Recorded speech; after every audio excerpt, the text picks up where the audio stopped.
So now that we've gone through all 9, I want to do a few exercises very specifically in milestones 1 through 3. So let me move the slide here and jump into mindful ideation. So once you have your idea figured out and you have decided you're wanting to move in a certain direction with your business, the first step is to stop that kind of careless brainstorming that we so love to do. It's easy, it's fun, and it feels really good to talk about our big ideas. But it is time to stop keeping it all in your head. Just literally start writing it down and answer questions about what problem your idea solves. How do you solve it? What does your product idea include and what does it not include? I call this step mindful ideation. And it's essentially one of the pillars. So when you're taking and creating your business, you're taking the idea, building a business out of it, and getting to the point of deciding to actually launch it into the world, you want to look at this as a progress indicator. So it's brainstorming, but purposefully. And it really, at its core, needs to be productive. So I know it's like when you get to a point where, okay, we're serious now, we really want to make this a business, not just a hobby. This is what I call mindful ideation. I would say that the time spent on this step is not something that is super predefined. You could take as long as you need. It could be hours, days, weeks. It could be as quick as a few minutes if you really have a clear vision of what your business is going to look like. Essentially, however much time you have in your free time. But these are the kind of questions that you're trying to figure out. What is the problem or market need that you're trying to solve? What existing solutions are out there? How is yours different? And you can find these pages in the workbook, and I did provide an excerpt of the workbook, and that would be on page 14 down at the bottom. That's where these questions start, and actually this whole process will take you through to page 23. So just as an example, on page 14 you are going to describe your idea. Just write it down. This is, in many cases, the first time we're really taking it out of our head and writing it. So just describe it, draw it, outline it, whatever it is. Just get started. And when you move on to the next couple of pages here, we start to look into the problem itself. And I call this specifically the fundamental problem or market need that your idea is solving. And I really want to emphasize that simplicity is key. So I don't want you to focus yet on how competitors are insufficient or failing to meet a certain need. That's not the problem you're solving. The problem you're solving is much more basic than that. So one example that I'm going to use is ride sharing. So like Uber. The fundamental problem is actually just getting people from point A to point B. And so here's some examples of that, right?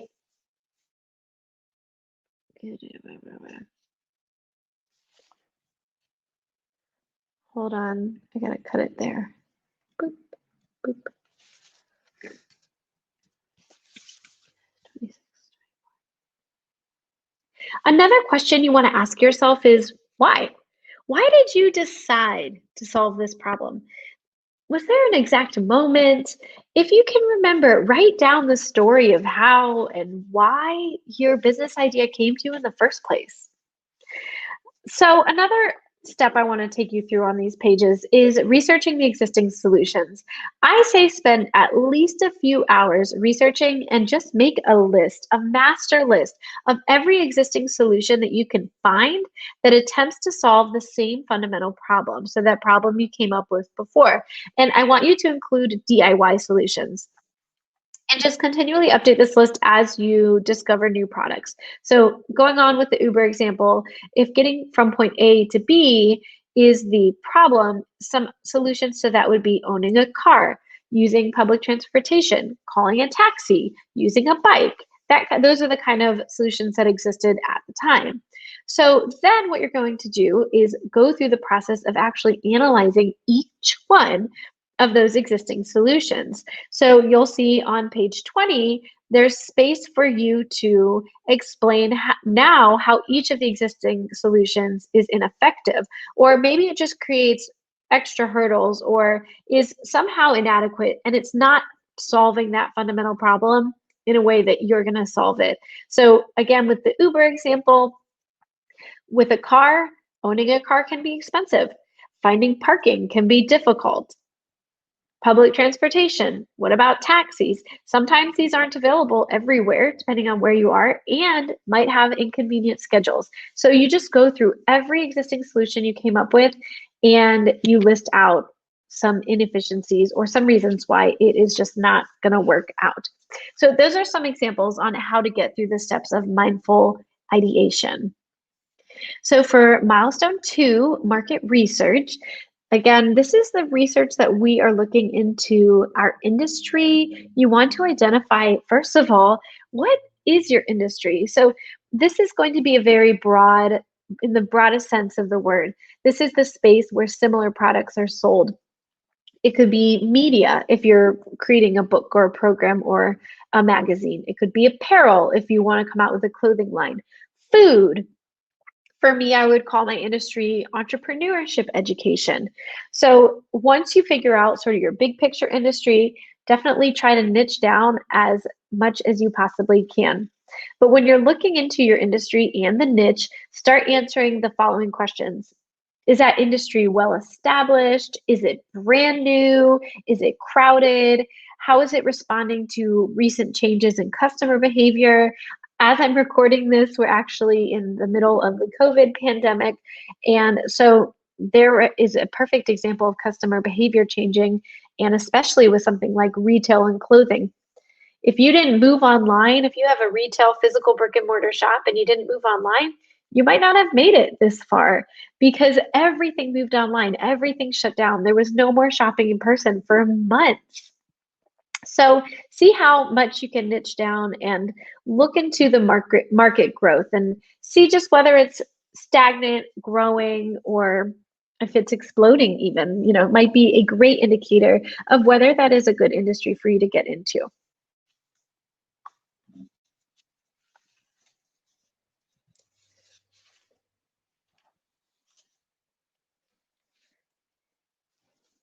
Another part of market research is simply understanding who are your competitors. So here's your next bit of homework. Write down a few of the big companies or influencers in your industry, like the ones that you know one day, yeah, you're going to be competing directly with them. Then write down each of their products or their services that are similar to yours.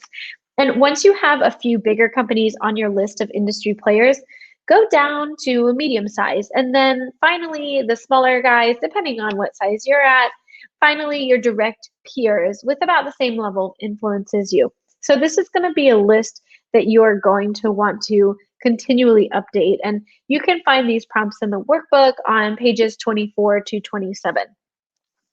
This will give you a big picture vision of who's already out there. And ultimately, what are you going to want to be doing is distinguishing yourself from them. So you're going to be looking at what they're offering and think, okay, but what am I doing a little bit different? And sometimes it's simply that you're you. And that's okay, especially with service providers. But really understanding what is the market and how do you fit into the market, that's our milestone number 2, market research.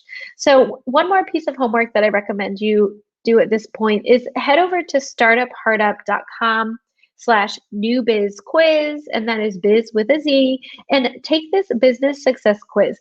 I created the questions in a multiple choice format that are designed to help you issue spot and recognize the market potential of your business idea based on things like how crowded the market is, how regulated it is, how difficult is it going to be essentially for you to succeed, and also asking questions about how much experience you have specifically as an entrepreneur. Okay, so lastly, we're going to talk a little bit about product development. So this is milestone number 3. And to clarify, I mentioned this before, but I just want to make sure everyone is aware that product encompasses all products or offers, with whether it's digital, physical, service-based, or some combination of that. I consider this all to be product because what it is it's a thing that you're selling. And the product development is simply that process of designing and building an early stage prototype version of it. Then what you're going to need to do is get your prototype version into actual customers' hands. Sometimes this part is going to be for free, like they're not paying you to beta test your product.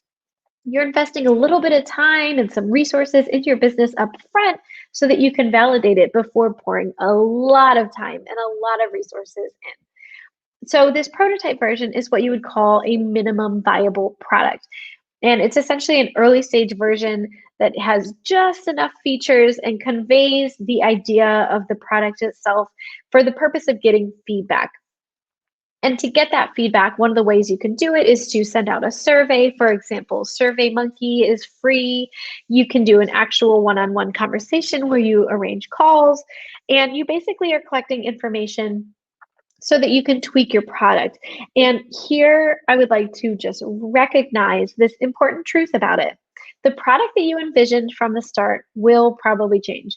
And also, this is a point in the process where you don't want to have hard feelings, because people will give you feedback, and you need to recognize that the customers have important input for your product development. And I don't mean that customers are always right, but their opinions do really, really matter. It's super valuable. So you want to be listening intently, and don't be married to your original idea or your brand name or whatever it is. Look for multiple people saying the same thing as one another. That's like a golden nugget right there. So going through this cyclical process of getting your product ideas on paper, creating prototype versions, testing them with real people, and not just your mom or your partner, that's all part of the product development process. And trust me, you will be happy you went through this to create something that is not just special to you, but special to your ideal customer. So now you can jump to page 36 in the Idea to Launch workbook to get started on your product development. And as you're going through these steps, I encourage you to think about multiple revenue streams, multiple sources of money coming into the business. The reason why I want you to think about this is for long-term stability. You're not going to launch your business with 10 or 20 or however many different products or revenue streams. You're going to start with one, maybe two, maybe you have one product and it has different packages and pricing, but you're going to want to be thinking about this from the beginning. And as you're selling your product, always have in the back of your head, what's the next big thing? What's going to be your North Star?